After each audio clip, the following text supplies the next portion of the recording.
menurut aku abnormal itu adalah perilaku yang menyimpang dari masyarakat. Kurang lebih begitu sih. Aku setuju ya, pendapat aku juga setuju kayak dimana menurut aku abnormal itu adalah ketika seseorang itu beda dari perilaku normalnya dan yang mana dia tuh muncul konflik internal antara ego dan sifat ego. Itu sih menurut aku. Oh, berarti perilaku abnormal itu adalah perilaku kebalikan dari perilaku normal. Nah, kira-kira penyakit mental apa aja sih yang dikategorikan dalam abnormal itu? Seperti gangguan, depresi, kecemasan, kemudian ada skizofrenia.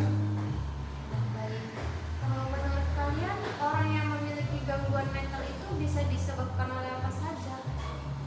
Kalau dari aku penyebab dari orang kena gangguan itu tuh bisa dari trauma masa kecilnya, kayak dia mungkin bisa dimana mungkin pas masa kecilnya dia mengalami kekerasan, juga bisa dari perilaku, terus bisa dari kognitifnya atau usia, juga bisa dari gaya hidup mereka juga sih. Nah, tadi kan Kakak bilang nih, orang yang memiliki gangguan mental itu bisa disebabkan dari gaya hidup nih. Biasanya gaya hidup orang yang memiliki penyakit mental itu seperti apa?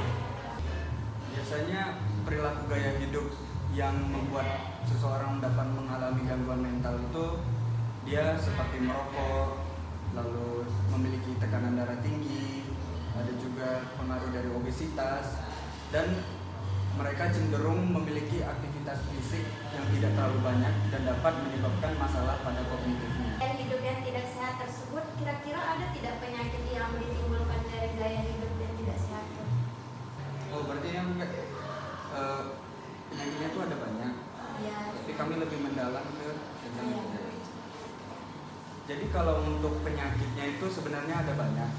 Nah, yang kami pahami itu lebih mendalam itu ada dua. Yang pertama itu skizofrenia dan yang kedua ada gangguan pada somatofor. Boleh dijelasin? Jadi gangguan skizofrenia itu kayak gangguan halusinasi, delusi, kemudian cara berbicaranya itu tidak beraturan. Nah, yang sedikit aku bahas, yang sedikit aku tambahin itu dimana orang yang mengalami skizofrenia itu dia sulit untuk membedakan yang mana kenyataan dan fantasi. Juga yang aku ketahui ternyata orang yang gejala dari skizo itu muncul di awal umur 20 tahun, yang mana bisa dilihat durasi waktunya skizo itu selama 6 bulan, termasuk gejala aktifnya itu selama 1 bulan. Seperti itu. Kira-kira penyebab dan bagaimana ya cara penanganan dari penyakit skizofrenia itu? Kalau untuk penyebabnya itu yang pertama itu ada faktor genetik yang dimana turun langsung dari pengaruh orang tua. Jadi genetiknya itu dapat mempengaruhi. Yang kedua juga ada faktor biologis. Yang ketiga itu ada faktor lingkungan yang dimana dukungan-dukungan sosial itu juga berpengaruh. Terus yang keempat ada juga pengalaman hidup. Jadi pengalaman hidup dia dari masa kecil hingga dewasa itu dapat menyebabkan gangguan skizofrenia ini. Yang kelima itu ada pula ketidakseimbangan kimia pada otak. Ada kemungkinan juga untuk anaknya juga itu ada kemungkinan mendapatkan penyakit somatoform juga. Kemudian ada yang kedua itu ada faktor psikologis, yaitu stres, trauma atau pengalaman hidup yang sulit sehingga memunculkan gejala-gejala somatoform.